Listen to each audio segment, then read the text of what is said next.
بسم اللہ الرحمن الرحیم۔ حضرت یونس علیہ السلام مچھلی کے پیٹ میں۔ حضرت یونس علیہ السلام کو اللہ تعالیٰ نے شہر نینوا کے باشندوں کی ہدایت کے لیے رسول بنا کر بھیجا۔ نینوا یہ موصل کے علاقے کا ایک بڑا شہر تھا۔ یہاں کے لوگ بت پرستی کرتے تھے اور کفر و شرک میں مبتلا تھے۔ حضرت یونس علیہ السلام نے ان لوگوں کو ایمان لانے اور بت پرستی چھوڑنے کا حکم دیا، مگر ان لوگوں نے اپنی سرکشی کی وجہ سے اللہ عز و جل کے رسول علیہ السلام کو جھٹلا دیا اور ایمان لانے سے انکار کر دیا۔ حضرت یونس علیہ السلام نے انہیں خبر دی کہ تم لوگوں پر ان قریب عذاب آنے والا ہے۔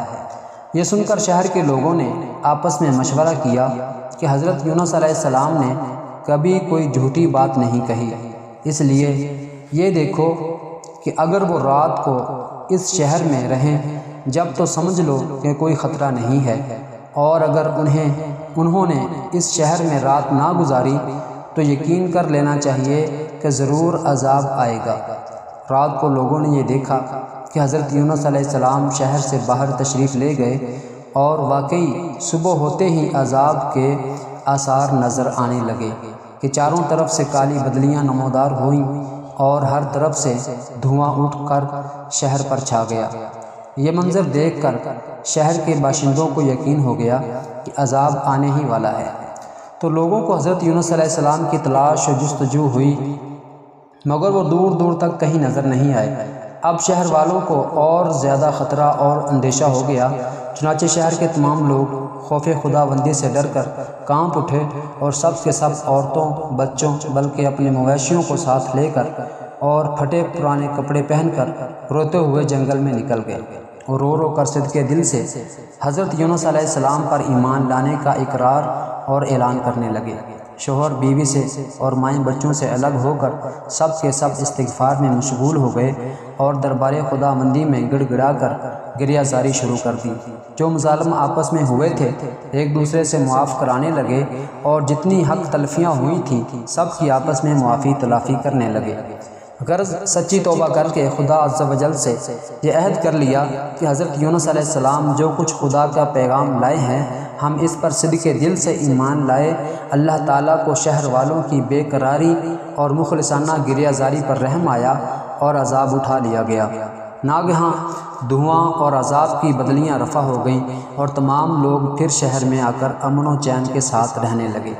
اس واقعہ کو ذکر کرتے ہوئے خداوند قدوس نے قرآن مجید میں یوں ارشاد فرمایا ہے، ترجمہ کنز الایمان: تو ہوتی نہ کوئی بستی کہ ایمان لاتی تو اس کا ایمان کام آتا، ہاں یونس کی قوم جب ایمان لائے ہم نے ان سے رسوائی کا عذاب دنیا کی زندگی میں ہٹا دیا اور ایک وقت تک انہیں برتنے دیا۔ مطلب یہ ہے کہ جب کسی قوم پر عذاب آ جاتا ہے تو عذاب آ جانے کے بعد ایمان لانا مفید نہیں ہوتا، مگر یونس علیہ السلام کی قوم پر عذاب کی بدلیاں آ جانے کے بعد بھی جب وہ لوگ ایمان لائے تو ان سے عذاب اٹھا لیا گیا۔ عذاب ٹل جانے کے بعد جب یونس علیہ السلام شہر کے قریب آئے تو آپ نے عذاب کا کوئی اثر نہیں دیکھا، تو لوگوں نے عرض کیا کہ آپ اپنی قوم میں تشریف لے جائیے، تو آپ نے فرمایا کہ کس طرح اپنی قوم میں جا سکتا ہوں؟ میں تو ان لوگوں کو عذاب کی خبر دے کر شہر سے نکل گیا تھا مگر عذاب نہیں آیا، تو اب لوگ مجھے جھوٹا سمجھ کر قتل کر دیں گے۔ آپ یہ فرما کر اور غصے میں شہر سے پلٹ آئے اور ایک کشتی میں سوار ہو گئے۔ یہ کشتی جب سمندر کے درمیان پہنچی تو کھڑی ہو گئی۔ وہاں کے لوگوں کا یہ عقیدہ تھا کہ وہی کشتی سمندر میں کھڑی ہو جایا کرتی ہے جس کشتی میں کوئی بھاگا ہوا غلام سوار ہو جاتا ہے۔ چنانچہ کشتی والوں نے کرہ نکالا تو حضرت یونس علیہ السلام کے نام کا کرہ نکلا، تو کشتی والوں نے آپ کو سمندر میں پھینک دیا اور کشتی لے کر روانہ ہو گئے، اور فوراً ہی ایک مچھلی آپ کو نگل گئی، اور مچھلی کے پیٹ میں جہاں بالکل اندھیرا تھا آپ وہاں مقید ہو گئے، مگر اسی حالت میں آپ نے آیت کریمہ کا وظیفہ پڑھنا شروع کر دیا۔ اس کی برکت سے اللہ تعالیٰ نے آپ کو اس اندھیری کوٹھڑی سے نجات دی، اور مچھلی نے کنارے پر آ کر آپ کو اگل دیا۔ اس وقت آپ بہت ہی نحیف و کمزور ہو چکے تھے۔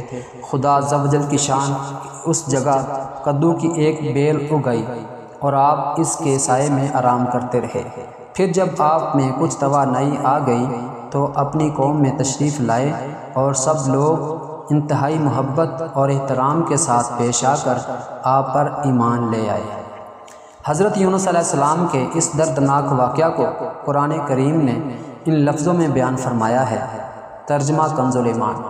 اور بے شک یونس پیغمبروں میں سے ہے، جب کہ بھری کشتی کی طرف نکل گیا تو کرہ ڈالا تو دھکیلے ہوئوں میں ہوا، پھر مچھلی نے نگل لیا اور اپنے آپ کو ملامت کرتا تھا، تو اگر وہ تسبیح کرنے والا نہ ہوتا تو ضرور اس کے پیٹ میں رہتا جس دن تک لوگ اٹھائے جائیں گے۔ پھر ہم نے اسے میدان میں ڈال دیا اور وہ بیمار تھا، اور ہم نے اس پر کدو کا پیڑ اگایا، اور ہم نے اسے 1,00,000 آدمیوں کی طرف بھیجا بلکہ زیادہ، تو وہ ایمان لے آئے تو ہم نے انہیں ایک وقت تک برتنے دیا۔ اس واقعہ سے ہمیں یہ درس ملتا ہے کہ جب کسی قوم پر کوئی بلا عذاب بن کر نازل ہو تو اس بلا سے نجات پانے کا یہی طریقہ ہے کہ لوگوں کو توبہ و استغفار میں مشغول ہو کر دعائیں مانگنی چاہیے۔ تو امید ہے کہ بندوں کی بے قراری اور ان کی گریہ زاری پر ارحم الراحمین رحم فرما کر بلاؤں کے عذاب کو دفع فرما دے گا۔